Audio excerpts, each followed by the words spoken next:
A lot of people don't realise that many of the things that some of these recent cases particularly have brought to light are in fact criminal. So if somebody threatens you with rape online, as has happened this week, if somebody threatens you, says that they're going to kill you, any direct threats like that, you can and should report to the police, and they should be taken seriously.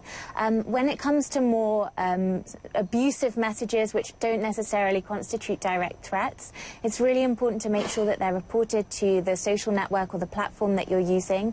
And really my very most important piece of advice, I think, would be to really try and make sure that there are none of your personal details on the internet, to try and make sure that your address, your phone number don't appear anywhere on your Facebook account or on any other kinds of profiles, whether it's MySpace or LinkedIn, because sadly one of the things that has been quite common recently is that when this abuse has escalated, trolls have been finding the personal details of women particularly tend to be more the victims, women who've been targeted, and posting those online, which can have really severe consequences.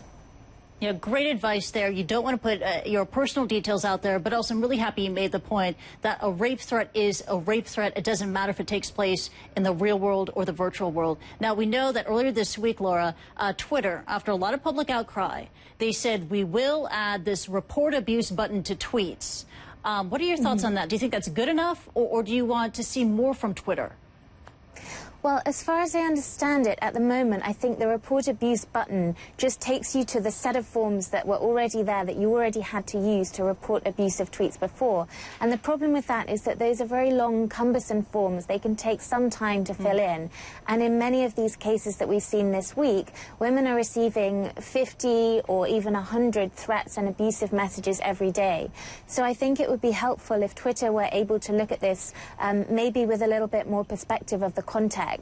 And if perhaps there was more that they could do to realise when one specific person is perhaps threatening or spamming a lot of different accounts with these abusive messages, or when one person is closing down an account, setting up a new account, and then using that account to carry on threatening. So I would hope to see Twitter. I understand it's a really complex issue, but I do think they have a responsibility to take into account the safety of people using their platform.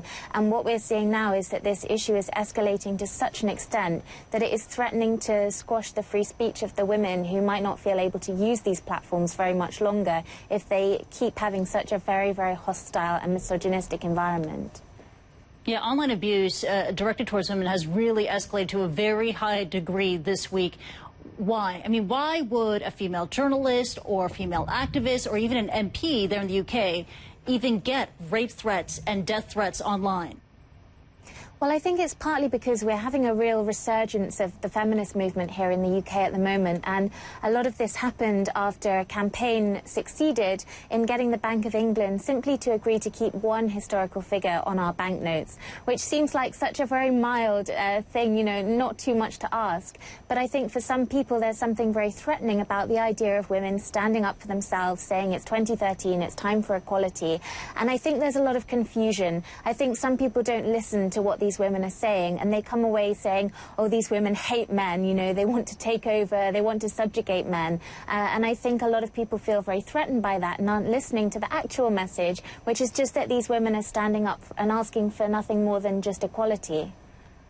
Yeah, the women are standing up, and also the police there in the UK are taking this very, very seriously. We know that earlier this week, the man who harassed Caroline Criado Perez, she was the banknote campaigner, that troll, he was arrested on suspicion of harassment. Do you think that will force others to take notice and say, don't do this online? Yeah, I hope so, because I think a lot of what we're seeing with this online abuse is an attitude of, I can do this because there's absolutely no kinds of repercussions, and there's nothing you can do about it, and I can say anything I like to you, I can make you as scared as I like, and there's nothing you can do. So I hope that some high-profile cases where people have broken the law and do actually get caught and punished for it might help to change that kind of status quo and to deter some perpetrators in the future.